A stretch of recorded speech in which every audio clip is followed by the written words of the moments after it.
ہے یہ مغفرت اور رحمت کما نہیں اور کسی ماں کی یوں عظمتیں نہیں اور کسی ماں کی یوں عظمتیں۔ حاضرین جمعہ، خطبہ مسنونہ کے بعد میں نے آپ حضرات کے سامنے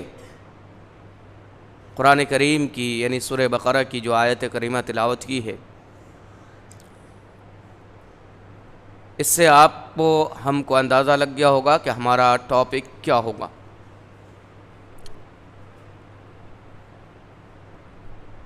حاضرین جمعہ، اللہ رب العالمین کا ہم پر آپ پر بے پایا احسان ہے کہ اس نے ہمیں اور آپ کو اس ماہ مبارک میں داخل ہونے اور الحمدللہ اللہ کا فضل سے آج ہمارا 11واں روزہ، یہ اللہ کا فضل ہے کہ ہمیں یہاں تک پہنچایا، اور پھر ہمیں اور آپ کو اس ماہ مبارک کے ایام کے اعتبار سے مبارک دن میں ہمیں اور آپ کو جمع ہونے اور حاضری دینے کی توفیق دی۔ یہ اللہ رب العالمین کا احسان ہے، فضل ہے۔ ورنہ آپ دیکھیں کہ رمضان سے پہلے کچھ ہمارے بھائی ایسے تھے جو ہمارے ساتھ تھے، یا اسی طریقے سے پہلی رمضان کو یا پہلے ہفتے کو ہمارے ساتھ تھے، آج وہ ہمارے ساتھ نہیں ہیں۔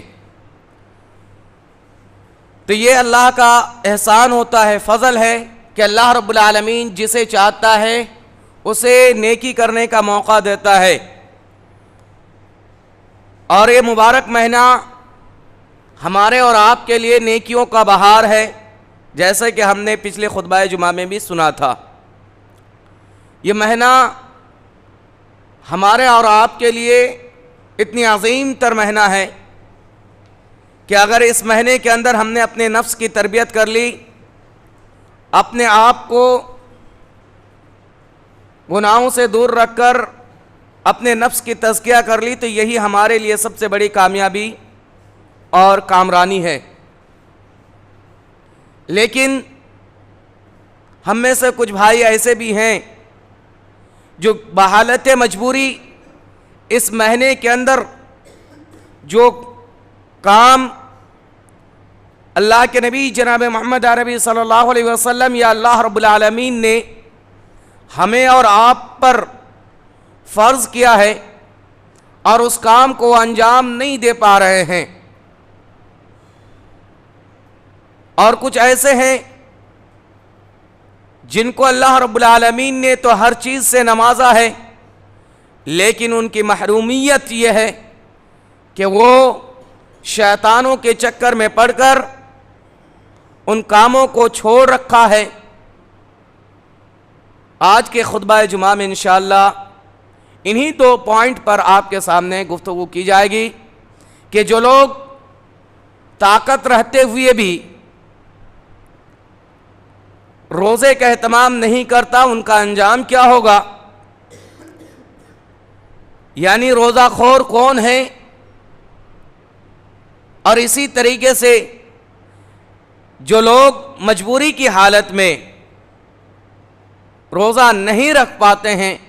ان کے لیے شریعت نے کیا راستہ بتلایا ہے۔ کیونکہ ہم اور آپ یہ جانتے ہیں کہ روزہ جو ہے ہر بالغ عاقل مسلمان مرد و عورت پر فرض ہے۔ اس اعتبار سے تمام تر مسلمانوں کو روزہ رکھنا اور ان کا اہتمام کرنا ضروری امر ہے۔ لیکن اگر کوئی بندہ روزہ کا اہتمام نہیں کر سکتا، وہ بیمار ہے یا پھر سفر میں ہے یا پھر ان کے اندر کوئی ایسی مجبوری ہے کہ وہ روزے کا اہتمام نہیں کر سکتا، تو شریعت اسلامیہ نے ان کے لیے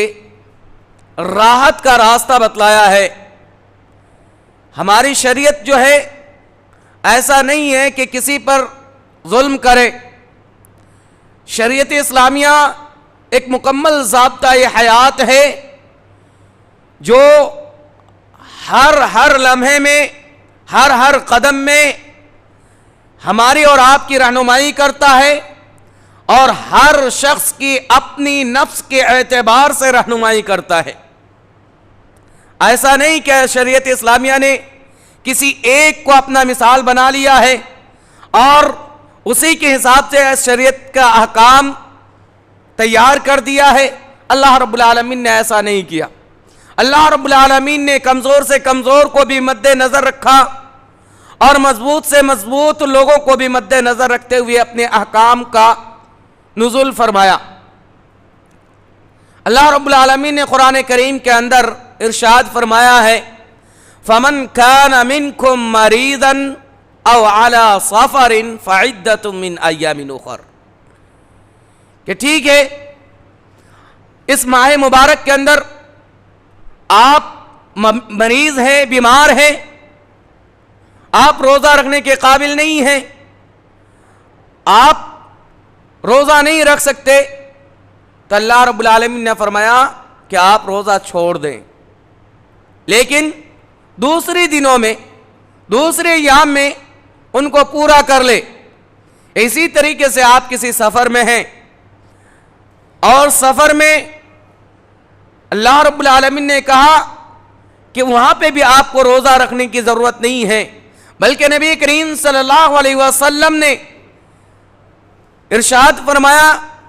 کہ مسافر کے لیے رخصت ہے، اور علماء کرام کو اگر آپ پڑھیں گے، محدثین کو آپ پڑھیں گے تو آپ کو پتہ چلے گا، محدثین یہ کہتے ہیں کہ حالت سفر میں جہاں پہ اللہ رب العالمین نے یا شریعت اسلامیہ نے رخصت دی ہے اس پر عمل کرنا ہی سنت ہے، یعنی آپ پر طاقت ہونے کے باوجود بھی آپ ان رخصت پر عمل کریں جس کے بارے میں شریعت نے رخصت دی ہے۔ یہی اتباع رسول ہے، یہی اتباع سنت ہے۔ تو لہذا اگر آپ سفر میں ہیں تو ایسی صورت میں آپ روزہ ترک کر دیں اور پھر دوسرے ایام میں اسے پورا کر لیں۔ لیکن اگر کوئی بندہ ایسا ہے جس کے پاس طاقت ہی نہیں ہے روزے رکھنے کا، یعنی بیمار، ایسی بیمار ہے،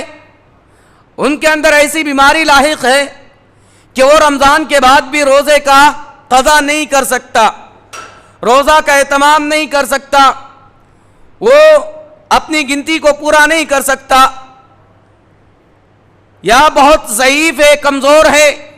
بڑھاپے کی عمر میں پہنچ چکا ہے اور ان کے اندر ہمت نہیں ہے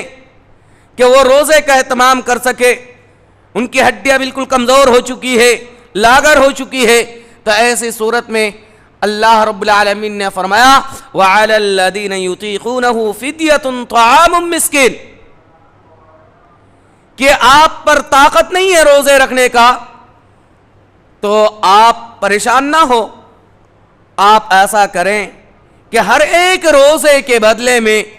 ایک مسکین کو کھانا کھلا دیا کریں، اور اگر آپ روزہ رکھ لیں تو یہ آپ کے لیے بہتر ہے، لیکن آپ پر طاقت نہیں ہے تو آپ ایک مسکین کو کھانا کھلا دیں۔ یہاں محدثین کرام اور فقہاء کرام جو ہیں مسکین کے کھانے کے تعلق سے کہتے ہیں کہ کتنا کھانا دیا جائے، تو جو راجح قول ہے وہ یہ کہ اتنا کھانا دیا جائے کہ وہ جس کو آپ کھانا دے رہے ہیں وہ پیٹ بھر کر کھا لیں، ان کا پیٹ بھر جائے۔ اسی طریقے سے اگر آپ کھانا پکا کر نہیں کھلانا چاہتے، انہیں سامان مہیا کرنا چاہتے ہیں، تو اس تعلق سے میں ڈاکٹر فضل الرحمان صاحب کی جو فتویٰ ہیں ان کو اگر میں آپ کے سامنے پیش کروں تو وہ یہ کہتے ہیں کہ اگر آپ چاول دینا چاہتے ہیں تو دے سکتے ہیں، لیکن اتنا چاول دیں کہ اس بندے کا ایک ٹائم کا کھانا ہو جائے، اور اس چاول کے ساتھ آپ کو سبزی کا بھی انتظام کرنا ہے، یعنی یا تو دال یا کوئی سبزی ایسی اس چاول کے ساتھ آپ کو دینا ہے۔ اور سب سے بہتر طریقہ تو یہ ہے کہ آپ کھانا بنائیں اور ان کو کھلا دیں، لیکن اگر آپ بنا کے کھلانا نہیں چاہتے تو آپ کو چاول کے ساتھ ساتھ یا آٹے کے ساتھ ساتھ سبزی کا بھی انتظام کرنا ہے۔ ہر ایک روزے کے بدلے میں آپ اسے کر دیں، یہ شریعت اسلامیہ نے راستہ نکالا ہے۔ یہ ایک پوائنٹ ہے جس کے ذریعے سے ہمارے اوپر اللہ رب العالمین نے آسانی کر دی ہے۔ اللہ رب العالمین نے قرآن کریم کے اندر خود ہی ارشاد فرماتا ہے کہ اللہ یہ نہیں چاہتا کہ اپنے مسلم بندوں پر، اپنے بندوں پر مشکل لاگو کرے، مصیبت لائے، بلکہ وہ آسانی چاہتا ہے، اور اسی لیے اللہ رب العالمین نے دوسرے ایام میں بھی مکمل کرنے کا حکم دیا ہے۔ لیکن اتنی ساری رہنمائی ہونے کے باوجود، اتنی آسانی ہونے کے باوجود، ہم میں سے کچھ لوگ ایسے ہیں جسے ہم اور آپ کہہ سکتے ہیں کہ وہ روزہ خور ہے۔ روزہ خور یعنی طاقت ہونے کے باوجود، پہلوان ہونے کے باوجود، ان کے اندر ساری چیزیں ہونے کے باوجود وہ حد دھرمی کے ساتھ روزے کو نہیں رکھتا، روزے کو توڑتا ہے، دن کے اندر کھانا کا انتظام کرتا ہے، اور اعلانیہ طور پر ایسے بھی بے شرم لوگ ہیں کہ لوگوں کے سامنے یہ اعلان کرتا ہے کہ روزہ تو وہ رکھے جن کے پاس کھانا نہ ہو، ہمارے پاس اللہ نے بہت دیا ہے، ہمیں تو اللہ نے بہت نوازا ہے، تو ہم اس لیے روزہ نہیں رکھتے۔ اور اعلانیہ طور پر روزے داروں کے سامنے بھی وہ تناول کرتا ہے اور کھاتا ہے اور گھومتا پھرتا ہے۔ ایسے لوگوں کے بارے میں بھی شریعت نے نکیل کسی ہے، اور ایسے لوگوں کے لیے وعید سنائی ہے شریعت نے۔ اللہ کے نبی جناب محمد عربی صلی اللہ علیہ وسلم کی حدیث ہے، اس حدیث سے پہلے میں آپ کے سامنے ایک دوسری حدیث بیان کروں گا جس میں یہ کہا گیا ہے کہ کوئی انسان کھلے عام گناہ کا کام انجام دیتا ہے تو اس کے بارے میں کیا کہا گیا ہے۔ اللہ کے نبی صلی اللہ علیہ وسلم نے فرمایا کل قیامت کے روز 3 لوگوں کو نہیں بخشا جائے گا، جن میں سے ایک وہ مشرک ہے جو اللہ کے راستے میں شرک کرتا ہے، اور ان میں سے ایک یہ بندہ ہے جو کھلے عام برائی کو انجام دیتا ہے یا برائی کو پھیلاتا ہے یا گناہ کا کام تو کرتا ہے اور اس کو لوگوں کے سامنے اعلان بھی کرتا ہے۔ اس کو اللہ رب العالمین کبھی معاف نہیں کرے گا، اس کو بخشے گا نہیں اللہ رب العالمین۔ کلمہ گو سارے کے سارے جنت میں داخل کیے جائیں گے، جتنے بھی کلمہ گو ہیں ایک دن ان کو جنت میں داخل کیا جائے گا، لیکن اللہ کے نبی جناب محمد عربی صلی اللہ علیہ وسلم کی اس حدیث سے یہ پتہ چلتا ہے کہ اگر انسان گناہ کرنے کے بعد ان کو عام کرتا ہے یا لوگوں کے سامنے کھلے عام گناہ کو انجام دیتا ہے تو اس کی بخشش نہیں ہے، اسے اللہ رب العالمین جنت سے دور رکھے گا۔ اس کے علاوہ روزے خور کی سزا اللہ کے نبی جناب محمد عربی صلی اللہ علیہ وسلم بیان کرتے ہیں۔ ابو امامہ الباہری رضی اللہ تعالیٰ عنہ راوی حدیث ہے، وہ کہتے ہیں کہ میں نے نبی کریم صلی اللہ علیہ وسلم کو فرماتے ہوئے سنا بینما انا نائمون فأتی رجلان، کہ میں سویا ہوا تھا، اسی اسنا میں 2 آدمی آتے ہیں اور میرے دونوں بازوؤں کو پکڑتے ہیں، اٹھاتے ہیں اور لے چلتے ہیں ایک مشکل پہاڑوں کی طرف اور ایک مشکل چڑھائی کی طرف لے جاتے ہیں، اور پھر مجھے کہا جاتا ہے کہ آپ اس پہاڑ پر چڑھیے۔ میں کہتا ہوں کہ مجھ سے نہیں چڑھا جائے گا، وہ دونوں کہتے ہیں کہ میں آپ کے لیے اسے آسان کر دوں گا۔ پھر مجھے چڑھایا جاتا ہے یہاں تک کہ میں اس پہاڑ کی چوٹی پر چڑھ جاتا ہوں، مجھے چیخنے کی آواز سنائی دیتی ہے، پہاڑ کے اس پار سے مجھے چیخنے کی آواز سنائی دیتی ہے۔ اللہ کے نبی جناب محمد عربی صلی اللہ علیہ وسلم پوچھتے ہیں کہ یہ کس کی آواز ہے، یہ کیسی آواز ہے؟ اللہ کے نبی جناب محمد عربی صلی اللہ علیہ وسلم کو بتلایا جاتا ہے کہ یہ جہنمیوں کی آواز ہے۔ پھر اللہ کے نبی جناب محمد عربی صلی اللہ علیہ وسلم بیان کرتے ہیں کہ مجھے آگے لے جایا جاتا ہے، میں آگے جاتا ہوں تو دیکھتا ہوں کہ کچھ لوگ ایسے ہیں جسے اللہ رب العالمین نے الٹا لٹکا کے رکھا ہے، اور انہیں الٹا لٹکانے کے بعد ان کی دونوں جبینیں چیر رکھا ہے جس سے اس کا خون بہ رہا ہے۔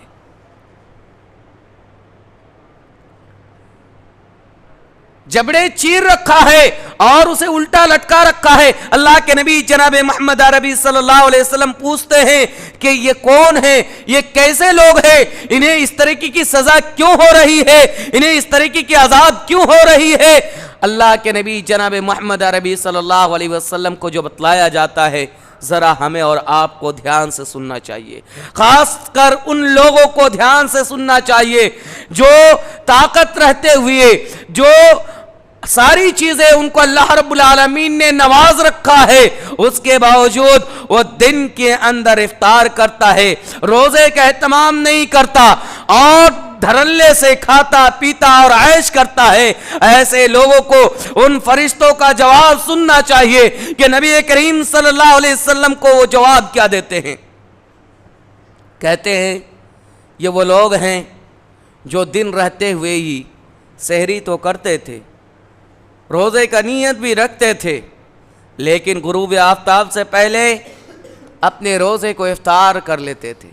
وہ کھا لیا کرتا تھا۔ اب ذرا اس حدیث پر غور کرے، کتنی بڑی سزا کہ ان کے جبڑے چیر دیا گیا اور انہیں الٹا لٹکا دیا گیا جس سے ان کی خون بہ رہا ہے، صرف اس لیے کہ انہوں نے روزہ تو رکھا تھا لیکن سورج کے ڈوبنے سے پہلے ہی اس نے افطار کر لیا۔ ان کے لیے اتنی بڑی سزا ہے۔ اور جو لوگ سرے سے روزہ رکھتا ہی نہیں ہے، جو لوگ سرے سے اس کا اہتمام کرتا ہی نہیں ہے، اس کے کیا حال ہوں گے؟ اتنی بڑی سزا صرف ان کے لیے کہ دن بھر بھوکا رہنے کے باوجود غروب آفتاب سے پہلے افطار کر لیتا ہے، تو ان کو اتنی بڑی سزا ہے۔ تو جو لوگ کبھی روزہ کا اہتمام کرتا ہی نہیں ہے، جو لوگ کبھی روزے کی طرف دھیان بھی نہیں دیتے اور الٹا کیا کرتے ہیں، جو روزے داروں کا مذاق بناتے ہیں، روزہ داروں کو یہ کہا جاتا ہے کہ تمہارے پاس اللہ نے سامان نہیں دیا ہے، تمہارے پاس انتظام نہیں ہے، اس لیے تم بھوکے پیاسے رہتے ہو، تم روزہ نہیں رکھتے ہو۔ تو یہ مذاق بنانا یا شریعت کا انکار کرنا، شریعت کے لیے مذاق کے الفاظ یوز کرنا، ان کے بارے میں اللہ رب العالمین کیا حکم دے گا کل قیامت کے روز؟ ہمیں غور کرنا چاہیے، ہمیں عبرت حاصل کرنی چاہیے۔ لیکن افسوس کہ آج ہم ایسے مسلمان ہیں کہ بالکل یہ کہنا مبالغہ نہیں ہوگا کہ ہم مر چکے ہیں، زندہ ہے، ہمارے دل میں جان نہیں ہے، ہم مردہ دل انسان ہیں۔ ہمارے سامنے کتنی بھی کوئی چیخ لے، چلا لے، ہمیں کتنی سمجھا لے، ہماری بات سمجھ میں نہیں آنے والی۔ ہمیں احساس نام کی کوئی چیز ہی نہیں ہے۔ اور اصل میں کیا ہے، اللہ کے نبی جناب محمد عربی صلی اللہ علیہ وسلم کی واضح حدیث بھی ہے، اذا اذنب ذنب، کہ جب بندہ گناہ کا کام کرتا ہے اور گناہ پر گناہ کرتا چلا جاتا ہے، گناہ پر گناہ کرتا چلا جاتا ہے، تو ایسے لوگوں پر، ایسے لوگوں کے دل میں ایک کالا دھبا پڑتا ہے، اور گناہ کرتے کرتے ان کالا دھبا جو ہے پورے دل کو سیاہ کر دیتا ہے، اور اس پر اللہ رب العالمین مہر لگا دیتا ہے، پھر اسے ہدایت نہیں ملنے والی۔ پھر اسے کتنی سمجھا لیں، کتنی انہیں دلائل سے بات کر لیں، ان کو وہی سمجھنے آنی ہے جو بات غلط ہوگی ان کو اچھا لگے گا، جو کام غلط ہوں گے ان کو اچھا لگے گا، اور جو اچھا ہوں گے ان کے لیے وہ انہیں برا سمجھے گا۔ ان کو ناصح لوگ اچھے نہیں لگیں گے، نصیحت کرنے والے لوگ برا لگیں گے۔ یہ اللہ کے رسول جناب محمد عربی صلی اللہ علیہ وسلم کے حدیث سے پتہ چلتا ہے۔ آج ہمارے اور آپ کے درمیان ایسے لوگ بھی موجود ہیں کہ جنہیں اللہ رب العالمین کا مہر ان کے دل میں لگ چکا ہے کہ انہیں کتنی سمجھا لیں، کتنی بتا لیں، انہیں بات سمجھ میں نہیں آنے والی۔ لہذا ہمیں اور آپ کو کوشش کرنی ہے کہ ایسے لوگوں کو بتاتے رہے، ہو سکے اللہ رب العالمین ان کو ہدایت دے دے، اور ایسے لوگوں کے لیے ہم صرف ہدایت کی دعا کر سکتے ہیں۔ اس کے بعد میں آپ کے سامنے ایک بات اور کہہ کے اپنا خطبہ ختم کروں گا کہ جیسے ہم اور آپ تراویح کی نماز ادا کرتے ہیں،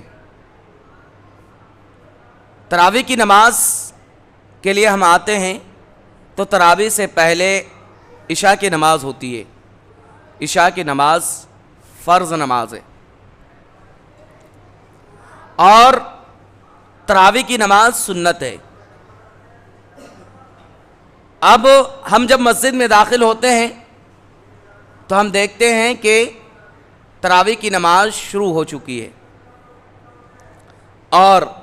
ہمارا عشاء باقی رہ گئی ہے۔ تو ایسی صورت میں ہم کیا کریں؟ اللہ کے نبی جناب محمد عربی صلی اللہ علیہ وسلم کی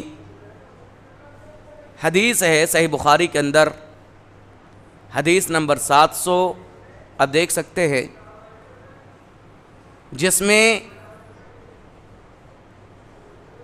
یہ بات بیان کیا گیا ہے کہ اگر کوئی شخص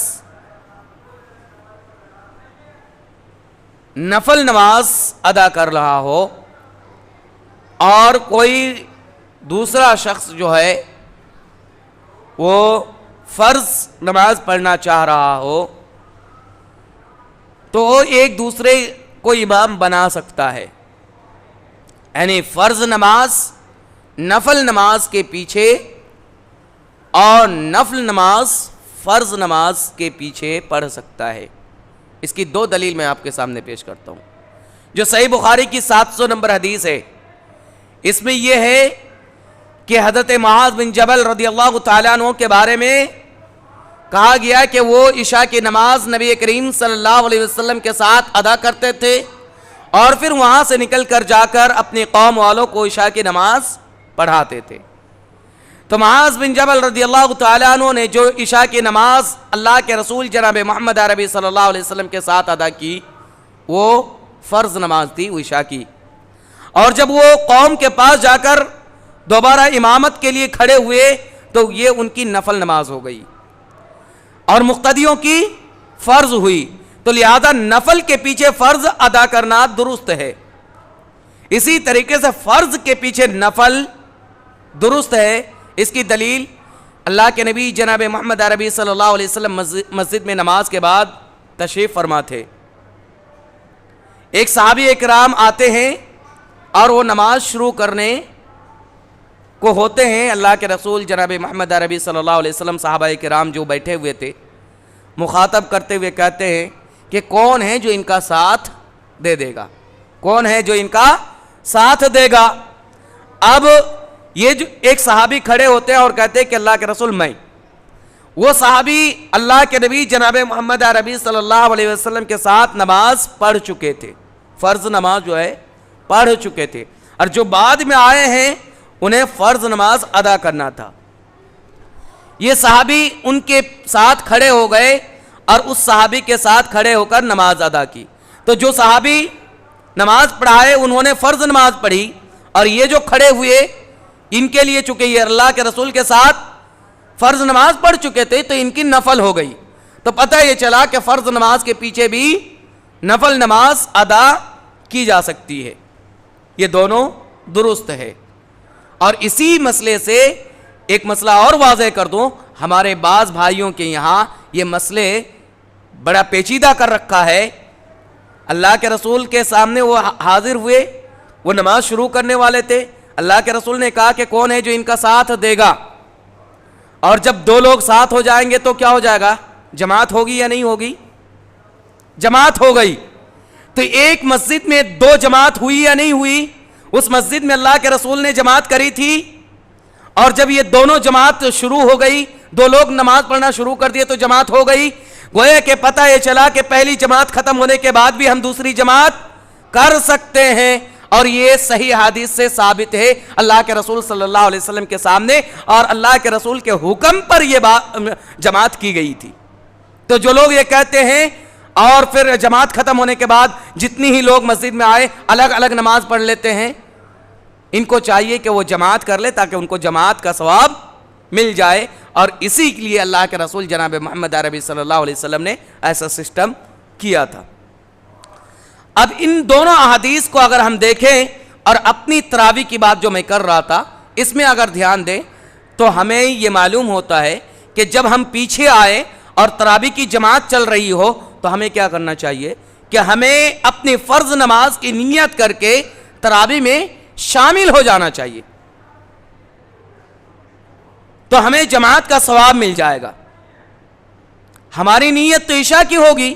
امام صاحب تراویح پڑھ رہے ہوں گے, آپ کہیں گے کہ امام صاحب تو 2 رکعت پڑھ کر سلام پھیر دیں گے. تو امام صاحب جب 2 رکعت پڑھ کے سلام پھیر دیں گے تو آپ کو یہ کرنا ہے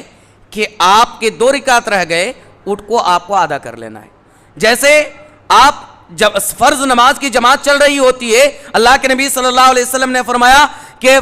جو نماز آپ پا لیں امام کے ساتھ اسے پڑھ لیں, اور جو فوت ہو جائے اسے مکمل کر لے, پورا کر لے. تو وہی حدیث اس میں بھی لاگو کر لیں گے کہ امام صاحب 2 رکعت پڑھ کے سلام پھیر دیں گے تو آپ کھڑے ہو کر 2 رکعت اور ادا کر لیں گے تو آپ کی 4 رکعت ہو گئی. تو اس میں یہ زیادہ افضل ہے بنسبت اس کے کہ آپ اکیلے ایک کونے میں کھڑے ہو کر نماز ادا کریں اور ادھر تراویح کی جماعت چلتے رہے.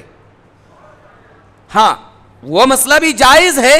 اگر آپ کونے میں کھڑے ہو کر نماز پڑھتے ہیں عشاء کی تو جائز مسئلہ ہے, درست ہے, لیکن افضل طریقہ یہ ہے کہ آپ اگر جماعت میں شریک ہو جاتے ہیں تو آپ کو جماعت کا ثواب ملتا ہے. اور اس میں بھی وہ بات یاد رکھیں کہ بہت سارے لوگ کیا کرتے ہیں کہ 2 لوگ 3 لوگ مل کر جماعت کر لیتے ہیں, ادھر تراویح کی جماعت چل رہی ہوتی ہے اور ادھر 2-3 لوگ مل کر عشاء کی نماز ادا کر رہے ہوتے ہیں. تو ایسا بالکل ناجائز ہے. ایک مسجد میں 2 جماعت ایک ساتھ نہیں ہو سکتی, 2 جماعت ایک ساتھ نہیں ہو سکتی. اور اس کے بعد ایک چیز میں اس جمعہ کے تعلق سے کہنا چاہوں گا, خطبہ جمعہ کے تعلق سے. بہت دن سے میں فیل کر رہا تھا, لیکن آج میں نے خاص طور پر اسی تعلق سے تیاری کر کے آیا کہ یہی 2-4 پوائنٹ آپ کے سامنے رکھوں گا. جمعہ کی خطبہ ہو رہی ہوتی ہے, بہت سارے لوگ آتے ہیں اور بیٹھ جاتے ہیں, جبکہ اللہ کے رسول جناب محمد عربی صلی اللہ علیہ وسلم کا فرمان ہے کہ وہ 2 رکعت پڑھ کر بیٹھے. تو ہم اگر دوران خطبہ آتے ہیں تو ہمیں کیا کرنا چاہیے کہ 2 رکعت پڑھے اس کے بعد بیٹھے, بنا 2 رکعت پڑھے نہیں بیٹھے. اللہ کے رسول جناب محمد عربی صلی اللہ علیہ وسلم خطبہ فرما رہے تھے, ایک صحابی رسول آیا اور بیٹھ گئے. اللہ کے رسول نے ان سے خطاب کیا اور فرمایا کھڑے ہو جاؤ. وہ کھڑے ہوئے, ان سے پوچھا گیا کہ آپ نے نماز پڑھ لی 2 رکعت؟ اللہ کے رسول نے وہ صحابی رسول نے کہا کہ نہیں. اللہ کے رسول نے کہا کہ پہلے پڑھو پھر بیٹھو. تو اس سے پتہ یہ چلا کہ ہمیں پہلے 2 رکعت پڑھنی ہے پھر بیٹھنا ہے. ایک بات اور, یہاں اذان ہو رہی ہوتی ہے, لوگ آئے اور کھڑے ہو گئے اذان کے ختم ہونے کا انتظار میں، اذان کے ختم ہونے کا انتظار میں۔ اذان کا جواب دینا یا اذان کے بعد کی دعا پڑھنا یہ سنت ہے۔ اذان کا جواب دینا یا اذان کے بعد کی دعا پڑھنا یہ کیا ہے؟ سنت ہے۔ اور امام صاحب جو خطبہ دے رہے ہیں اس کا سماع کیا ہے؟ فرض ہے۔ امام صاحب کا خطبہ سننا یہ فرض ہے اور اذان کا جواب دینا سنت ہے۔ اب اگر آپ اذان کی جواب دینے کے لیے انتظار کر رہے ہیں سنت کو اپنانے کے لیے، تو اذان کے بعد امام صاحب اپنا خطبہ شروع کر دیتے ہیں۔ گویا کہ آپ سے فرض چیز چھوٹ رہی ہے۔ ظاہر سی بات ہے آپ نماز میں دھیان دیں گے تو امام صاحب کے خطبہ پہ آپ کی دھیان نہیں ہوں گی، تو آپ فرض سنت کے چکر میں فرض آپ فوت کر رہے۔ تو ہونا کیا چاہیے؟ اس میں آپ کو کرنا ہے کہ اذان ہو رہی ہے تب بھی آپ سنت شروع کر دیں، تاکہ آپ کی سنت 2 رکعت پڑھ لیں اور جو آپ کا امام صاحب خطبہ دیں وہ فرض آپ سے نہ چھوٹ پائیں۔ بہت سارے لوگ کرتے ہیں، یہ صرف جمعے کے لیے میں بتا رہا ہوں، ورنہ اذان کے بعد ہی سنت ہے 5 نماز میں۔ یہ صرف جمعہ کی نماز کے لیے بتا رہا ہوں کہ ہمیں اذان ہوتے ہی سنت شروع کر دینا ہے، اور جب اذان ختم ہو جائے تو ہم چپ چاپ، اگر ظاہر سی بات ہے اذان ختم کے بعد ہم آئے ہیں تو وہ الگ بات ہے، لیکن پہلے آ کر انتظار نہ کرے اذان ختم ہونے کا، کیونکہ ہم پہلے آنے کے باوجود بھی ہم سے فرض چھوٹ رہی ہے، خطبہ جمعہ چھوٹ رہا ہے۔ اسی میں ایک اور بات کہ خطبہ جمعہ کے دوران امام صاحب خطبہ دے رہے ہوتے ہیں، ہم آپس میں بات کرتے ہیں۔ میں نے کئی لوگوں کو دیکھا ہے، میں ٹوکنا چاہا لیکن میں نے ٹوکا نہیں، حالانکہ ہماری عادت یہ ہے کہ ہم ٹوک دیتے ہیں دوران خطبہ ہی، لیکن یہاں کا ماحول مجھے نہیں پتا اس لیے میں نے ٹوکا نہیں۔ میں کئی لوگوں کو اور لگاتار مسلسل میں دیکھتا ہوں، جب سے آیا ہوں تب سے میں دیکھ رہا ہوں کہ دوران خطبہ وہ آپس میں بات کرتے ہیں۔ اللہ کے نبی جناب محمد عربی صلی اللہ علیہ وسلم کی حدیث ہے کہ انسان خطبہ سن رہے ہوتے ہیں اور ایک انسان کنکڑی سے کھیلتا ہے، پتھر سے کھیل رہا ہوتا ہے، بغل والا انسان غلط کام نہیں کر رہا ہے، اس کو اس پتھر سے کھیلنے سے منع کر رہا ہے۔ دوران خطبہ بغل والے انسان اس کو پتھر سے کھیلنے سے منع کر رہا ہے۔ یہ منع کرنے والا غلط کام کیا؟ نہیں کیا، منع کرنے والوں نے غلط کام نہیں کیا، لیکن حدیث کہتی ہے کہ اس نے بھی لغو کی، اس نے بھی غلط کام کیا، اس نے بھی گناہ کا کام کیا۔ یعنی دوران خطبہ کسی کو غلط کام سے روکنا بھی غلط ہے۔ اب ذرا سوچے کہ جو غلط کام کر رہے ہوں، جو بات کر رہے ہوں، اس نے کتنا بڑا غلطی کی۔ تو لہذا ہمیں آپ کو ان باتوں پر دھیان رکھنا ہے۔ جمعہ کی خطبہ بڑی اہم ہے، ہم نے یہ بات